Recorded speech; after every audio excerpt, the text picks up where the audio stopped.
RJD के खाते में थी, जबकि एक सीट पर एनडीए आरजेडी के सामने अपनी जीत 3 सीटों को बचाने की चुनौतियों की, जबकि प्रशांत किशोर की पार्टी जन सुराज भी इस मुकाबले को त्रिकोणीय बनाने में जुटी है। ऐसे में बड़ा सवाल ये कि 4 सीट पर उपचुनाव में किसकी साख दांव पर है।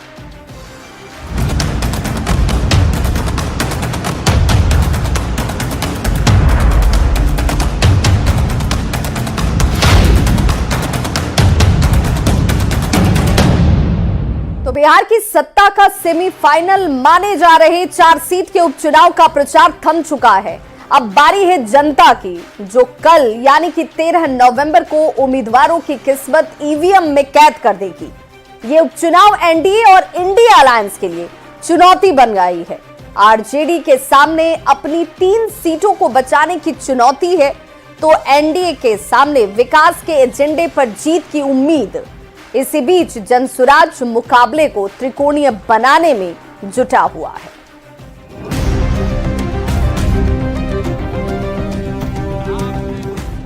दो 2025 के पहले सेमीफाइनल माने जा रहे 4 सीटों के उपचुनाव के प्रचार का शोर सोमवार शाम 5 बजे थम गया।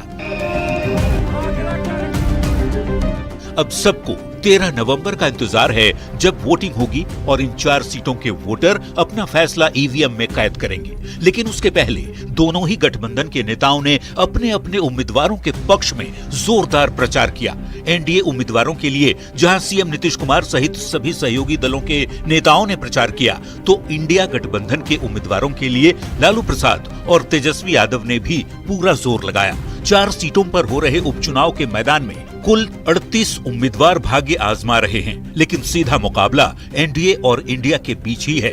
लेकिन प्रशांत किशोर की पार्टी जनसुराज ने मुकाबले को त्रिकोणीय बनाने की पूरी कोशिश की है। ये अलग बात है कि पार्टी बनने के बाद पहले ही जनसुराज को 4 में से 2 उम्मीदवार बदलने पड़े। वैसे समझने वाली बात यह है, इन 4 सीटों में से 3 सीटें 2020 में महागठबंधन के पास थीं, जबकि मात्र एक गया की सीट ही एनडीए के पास थी, जहां से जीतन राम मांझी जीते थे। ऐसे में ये उपचुनाव तेजस्वी यादव के लिए प्रतिष्ठा का सवाल बन चुका है। एनडीए के पास खोने को कुछ ज्यादा तो नहीं, जबकि इंडिया के पास अपनी 3 सीट को बचाने की पूरी चुनौती है। दांव पर जनसुराज के संयोजक प्रशांत किशोर की साख भी है, जो अब तक दूसरे दलों के लिए चुनावी रणनीति बनाते रहे हैं। देखना होगा वोटर किसका मान रखते हैं और किसे भाव नहीं देते हैं। Bureau report, news 18।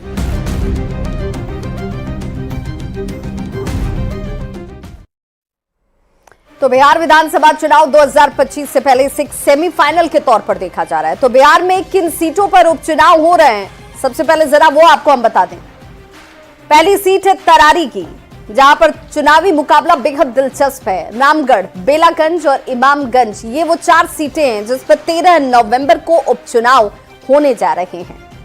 अब तरारी सीट की अगर खास तौर पर बात करें, तो तरारी सीट पे मुकाबला किसके बीच है वो भी देख लीजिए।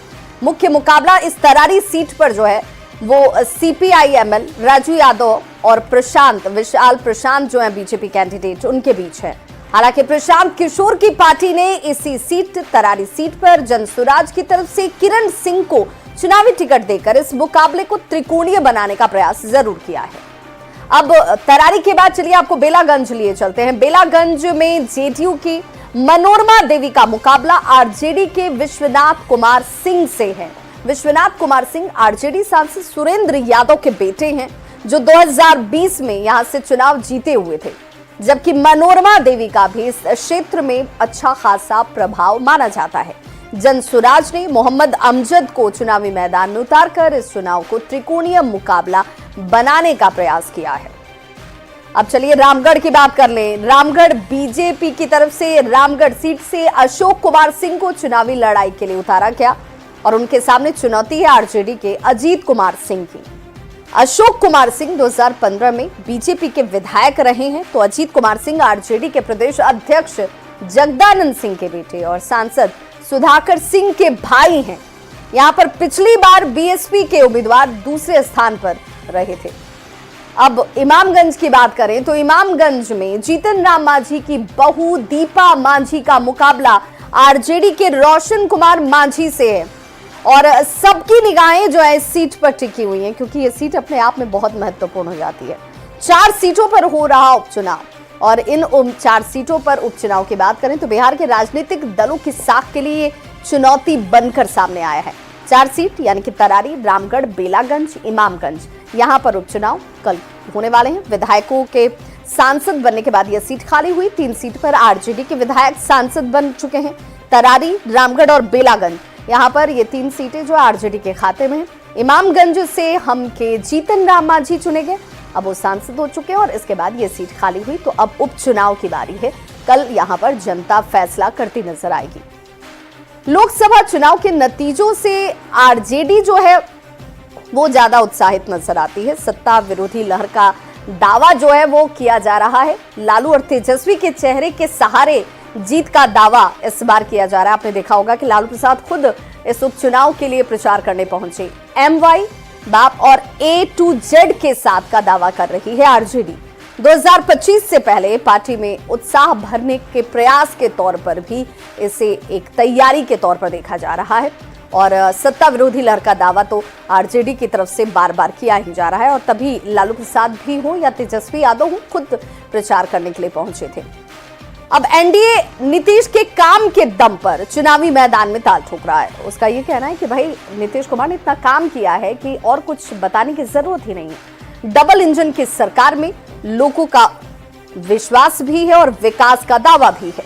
लोकसभा चुनाव के अगर उसके देखा जाए मुकाबले तो 170 सीट पर एनडीए आगे था। एनडीए के एकजुट रहने से जीत का ये दावा और मजबूत होने का दावा भी दोहराया जा रहा है। और 2025 चुनाव से पहले तैयारी कितनी है, इस तैयारी को परखने के तौर पर भी इसे देखा जा रहा है, उस मंच के तौर पर भी इसे दिखाने का प्रयास किया जा रहा है। तो सिर्फ आरजेडी या फिर एनडीए की बात नहीं होगी, यहां पर जन स्वराज की भी बात होगी। जन स्वराज की बिहार में सियासत के तौर पर एंट्री है। पहली बार दम दिखाने को लेकर जन स्वराज भी तैयार है और चुनावी रणनीतिकार माने जाते हैं प्रशांत किशोर। जीत या हार दोनों में पीके की बल्ले बल्ले होगी। जन समर्थन और वोट प्रतिशत का आंकड़ा जो है वो बताया जा रहा है कि एक तरीके से देखने और समझने का मौका जन स्वराज अपने आप में देख रहा है। बिहार में 4 सीटों पर 13 नवंबर को उपचुनाव के लिए वोट डाले जाएंगे और इस उपचुनाव से पहले एनडीए और इंडिया अलायंस में जुबानी जंग जरूर तेज होती जा रही है। उपचुनाव की चारों सीट भारतीय जनता पार्टी और एनडीए रिकॉर्ड मार्जिन से जीतने वाला है। 3 सीटें आज राष्ट्रीय जनता दल और उनके साथियों के पास है। अब बिहार की जनता ने मन बना लिया है कि राष्ट्रीय जनता दल का राजनीतिक सफाया कर देना है। हमें जनता का समर्थन है, हमें जनता पर विश्वास है, और जनता जिस तरह से तेजस्वी जी के कार्यों के प्रति, तेजस्वी जी के द्वारा नेता प्रतिपक्ष की हैसियत से जो सरकार को आईना दिखाने का काम किया है, उससे लोगों का विश्वास तेजस्वी जी के नेतृत्व पर और बढ़ा। तो भाजपा वाले और एनडीए वाले लगातार दिन में सपने देख रहे हैं। मैं आपको बता दूं कि कहीं से भी इनके लिए न पूर्व में वैकेंसी थी उन चारों सीटों पर, न आज वैकेंसी है उन चारों सीटों पर। विधानसभा उपचुनाव के नतीजे महागठबंधन के लिए राजनीतिक रूप से जख्मी होगा। भावार्थ सीधा है कि माननीय नीतीश कुमार जी ने इस राज्य के अंदर जो सामाजिक सौहार्द कायम किया, माननीय प्रशांत किशोर जी का तो ये तो ऐसे राजनीति के खलनायक निकले कि चुनावी मैदान में थे और चुनावी मैदान में वायदा किया था कि अच्छा उम्मीदवार देंगे, तो उनका राजनीतिक जन्म पत्री आपराधिक देख लीजिए कैसा कैसा उम्मीदवार दिए। और अब